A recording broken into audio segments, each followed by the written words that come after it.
नमस्कार दोस्तों। स्वागत है आप सबका ABCD इक्विटी इस यूट्यूब चैनल पे। दोस्तों आज हम बात करेंगे 38,000 मार्केट कैप एक मिड कैप कंपनी जिसका नाम है वोडाफोन आइडिया। दोस्तों वोडाफोन आइडिया ये एक घाटे वाली कंपनी है। अभी फ़िलहाल में काफ़ी घाटा इस कंपनी ने देखा है और बहुत से इन्वेस्टर्स जो है वो ये सोच रहे हैं कि मैं इसमें पैसा डालूं या नहीं डालूं। दोस्तों आप समझिए बात को कि मेरा कहना है कि आ, इस कंपनी में पोटेंशियल है। आप मैं आपको चार्ट पे ले चलता हूँ। आप समझने की कोशिश करिए आप कि जैसे आप देखेंगे अगर कोई हमारे दोस्त सपोर्ट और रेजिस्टेंस या ट्रेंड लाइन के अगर फैन होंगे तो आप इजीली देखेंगे कि जैसे अगर हम यहाँ पे वीकली टाइम फ्रेम की अगर हम बात करेंगे दोस्तों, तो आप देखिए कि कोई भी स्टॉक जो चलता है वो नीचे ऊपर करके ही चलता है। वो सीधी लाइन में आपके पैसे बन ही नहीं सकते दोस्तों। तो आप देखिए लगभग देखा जाए तो 2020 में ये लगभग ₹3.5 पे था और आज ये ₹7.85 पे ट्रेड कर रहा है। कल के दिन यानी शुक्रवार को इसमें 3% जो है वो उछाल देखने को मिला, पॉजिटिव साइड। अब आप देखेंगे दोस्तों कि ये स्टॉक जो है ना ये बार बार ₹5, ₹6, ₹6.5 के पास आता है और आप देखेंगे कि ऊपर जाता है, बार बार नीचे आता है, ऊपर जाता है। पहले अगर हम देखेंगे ये लाइन, और अगर ये लाइन अगर इस तरह की अगर मैं बनाने की कोशिश करूं तो आप देखेंगे कि बार बार इस जगह पे इसने सपोर्ट लिया, फिर इस जगह पे सपोर्ट लिया और अभी ये इस जगह पे सपोर्ट के आसपास में खड़ा हुआ है। तो आप देखेंगे ये स्टॉक ऊपर गया, कुछ देर ये किया, फिर नीचे आया, फिर ऊपर गया, फिर नीचे आया। तो दोस्तों आपको क्या लगता है कि इसका अगला मूव क्या हो सकता है? इसका जो अगला मूव होगा वो डेफिनेटली ऊपर वाला होगा। आप समझिए ये पेनी स्टॉक नहीं है दोस्तों। ये एक mid cap 38,000 crore company, mid cap वाली कंपनी है। ये कोई स्मॉल या पेनी स्टॉक नहीं है जो 1,000 करोड़ या 2,000 करोड़ में मिल जाती है। ये एक बड़ी कंपनी है।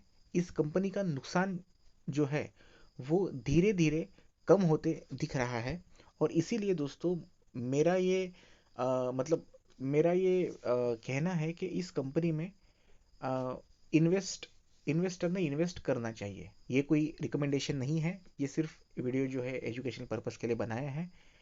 मैं कोई सेबी रजिस्टर्ड ब्रोकर नहीं हूँ, तो आप अपने ही विवेक से इसमें पैसा लगाइए। मेरा बस इसमें ये कहना है कि ये स्टॉक जो है अभी अपने सपोर्ट के आसपास है। नो डाउट ये जो हम देख रहे हैं चार्ट, ये वीकली टाइम फ्रेम है, तो जाहिर सी बात है इसमें जो पैसा जो बनेगा दोस्तों ये वीकली टाइम फ्रेम के हिसाब से बनेगा।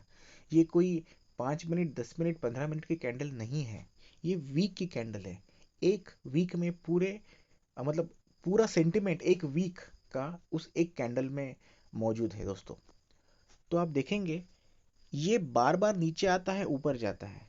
अगर ये स्टॉक मान लो कि किसी ने इस जगह पे अगर लिया होता, मान लो कि ये जो है लगभग 4.5 या ₹5 के जगह पे, और यहाँ पे ₹16 पे बेचा होता लगभग 2022 में, तो आप समझेंगे ये 2022 जो हम बात कर रहे हैं, तो ये 2022 का जो डाटा ये कहता है दोस्तों, ₹5 पे खरीदा और ₹16 पे बेचा।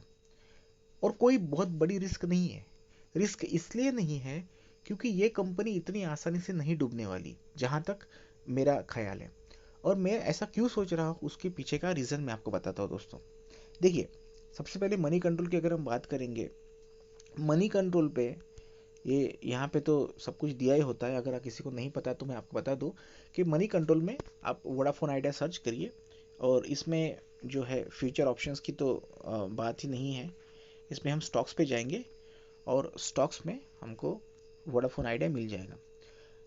वोडाफोन आइडिया जैसे हम स्टॉक्स की बात करेंगे, वोडाफोन आइडिया मिलने के बाद में आप देखेंगे कि जैसे आप देखेंगे यहाँ पे है फाइनेंशियल्स। फाइनेंशियल्स में जो इसका क्या कहते हैं इनकम स्टेटमेंट है, इनकम स्टेटमेंट में यहाँ पे जो नेट प्रॉफिट में है ये 6,000 माइनस दिखा रहा है दोस्तों। लेकिन आप अगर इसका पिछला देखेंगे तो -7,000 दिखा रहा है। इसका मतलब यह है दोस्तों कि ये जो है धीरे धीरे प्रोग्रेस ये कंपनी कर रही है, और इसीलिए इस कंपनी को मैं पॉजिटिव देखता हूँ, और इसीलिए मैंने खुद में इसमें काफ़ी ठीक ठाक इन्वेस्ट जो है वो पैसा इसमें किया है। हालांकि मैंने जो पैसा इन्वेस्ट किया है वो एक ट्रेडिंग के हिसाब से किया है। I am a kind of long term trader, और आप समझ सकते हैं कि मैं इन्वेस्टिंग का भी शौक रखता हूँ। कुछ है मेरे स्टॉक्स जो इन्वेस्टिंग के लिए है। ये स्टॉक्स मैं इन्वेस्टिंग के लिए रिकमेंड नहीं करता हूँ, लेकिन ये स्टॉक्स जो है मेरे हिसाब से आप स्टॉक्स जो है वो ट्रेडिंग के लिए इस्तेमाल कर सकते हैं based on support and resistance.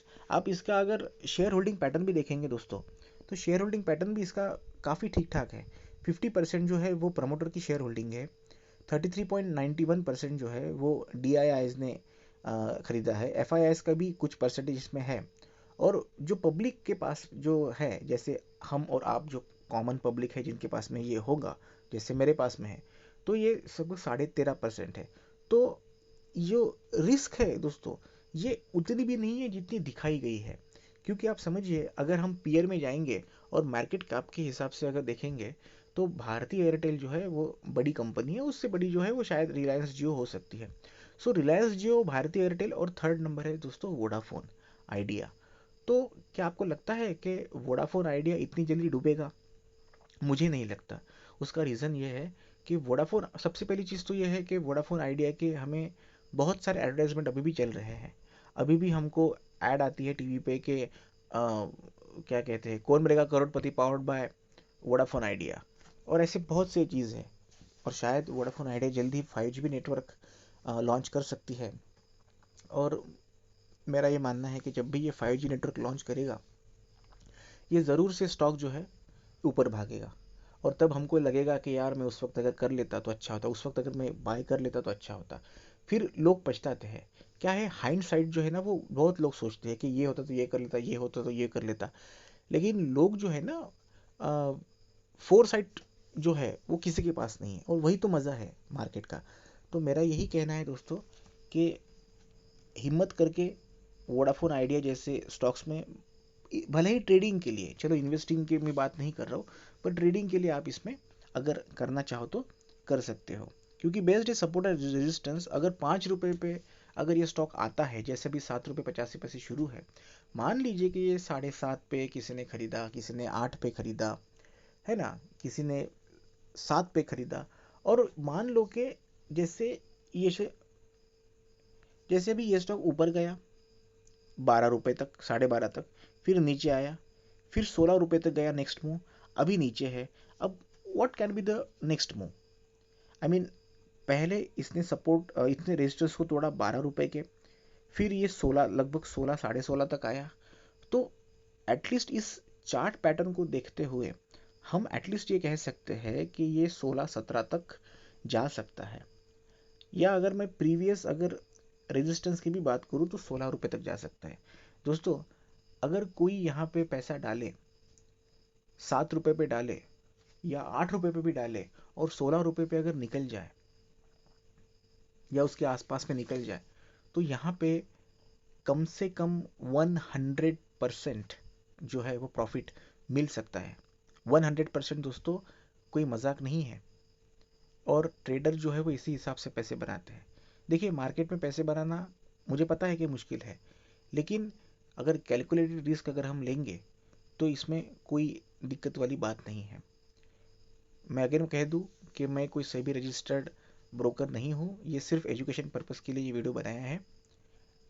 पसंद आए तो लाइक करें और शेयर करें। Thank you so much.